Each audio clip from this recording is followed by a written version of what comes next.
1933년 5월 16일 경성 서대문 경찰서에 급보 하나가 날아듭니다. 여기는 죽첨정 삼정목 부근인데 쓰레기 매립지에 몸통 없는 아이 머리가 발견되었으니 급히 와보시오. 백주대낮 경성 한복판에 어린아이의 잘린 목이 발견되었습니다. 경찰들이 현장에 도착했을 때는 이미 수십 명의 구경꾼들이 몰려와 있었죠.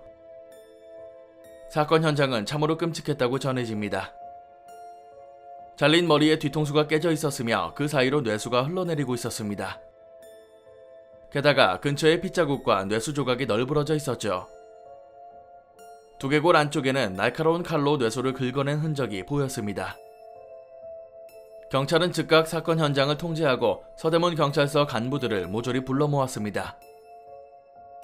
법원의 검사를 대동해 사건을 조사했음에도 별다른 단서를 찾아내지 못했으며 곧장 머리를 경성제대 의학부로 옮겨 부검을 시작했습니다.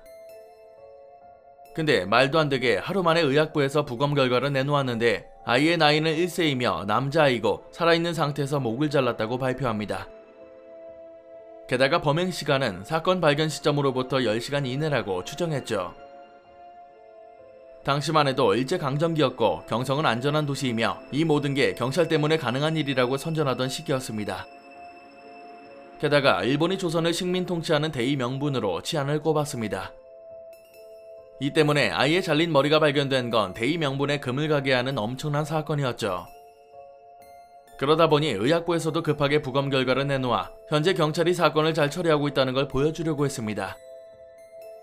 하지만 이미 많은 신문사에서 이 사건을 취재해갔고 서둘러 호해를 발간했습니다. 당시 서대문 경찰서장 김우라 서장에게 들은 내용을 토대로 빠르게 기사를 냈던 건데요. 기사 내용을 보면 이들이 얼마나 다급했는지를 알 수 있습니다. 혈색이 선명한 것으로 보아 범행은 오늘 새벽에 발생했으며 원한이나 치정관계에서 일어난 사건으로 추정한다.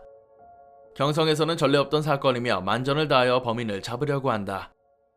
범행 현장은 다른 곳으로 추정되며 이외의 내용은 자세히 말할 수 없다. 하지만 실제로는 경찰이 전혀 사건의 맥을 잡지 못하고 있는 상황이었습니다. 당장 단서가 없다 보니 마구잡이로 의심스러운 사람들을 잡아들였는데 당시만 해도 어린아이의 간이 한센병에 좋다는 낭설이 퍼져 있었고 이 때문에 한센인들이 범인이라고 단정하고 한센인부터 각종 거지들까지 잡아옵니다. 같은 시각 이미 민심은 크게 동요하고 있었죠. 특히 아이를 키우는 부모 입장에서는 놀러나간 아이를 찾기 바빴고 한센인이나 거지들 또한 혹시나 불똥이 튈까봐 다들 숨기 시작했습니다.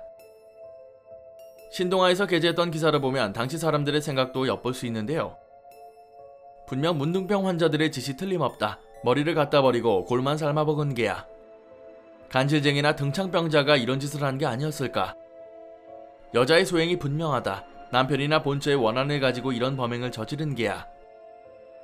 이처럼 경찰이 발표한 내용과 이들이 범인을 잡지 못하며 악소문들이 퍼지게 됩니다.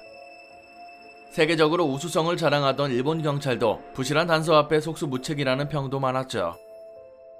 그러던 와중 일각에서는 살아있는 아이가 아니라 죽은 아이의 시체에서 목을 자른 게 아니냐는 의심들이 생기기 시작합니다.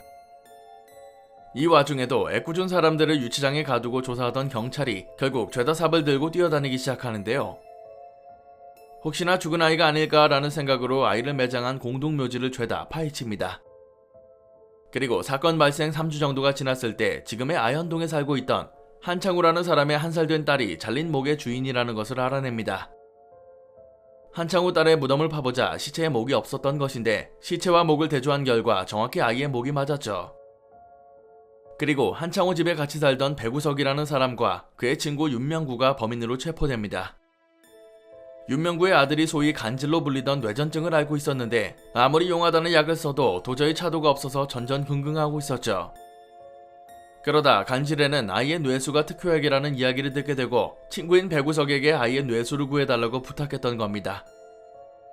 배구석이 같은 집에 살고 있던 한창우의 어린 딸이 죽은 걸 알고 윤명구에게 돈을 받고 무덤을 파헤쳐 아이의 목을 잘라 도망칩니다. 뇌수를 긁어내 윤명구에게 가져다주고 죽첨정에 몰래 내다버렸던 거죠. 결국 배구석과 윤명구는 분묘 발굴 및 사체 훼손죄로 재판에 회부되었고 각각 징역 4년, 3년을 선고받았습니다. 범인이 잡힘으로써 사건은 일단락되었지만 후폭풍은 상당했습니다. 경찰이 온 동네를 다 들쑤시고 다니는 바람에 수많은 사람들이 겁에 질렸고 당시 최고대학에서 부검한 결과가 단 하나도 맞지 않았다는 사실이 드러났죠. 사실 이 사건은 죽은 시체로 병을 치료하려고 하는 기이한 풍습이 주제지만 당시 일본 경찰들의 무능과 인권 탄압으로 길이 남게 된 사건입니다.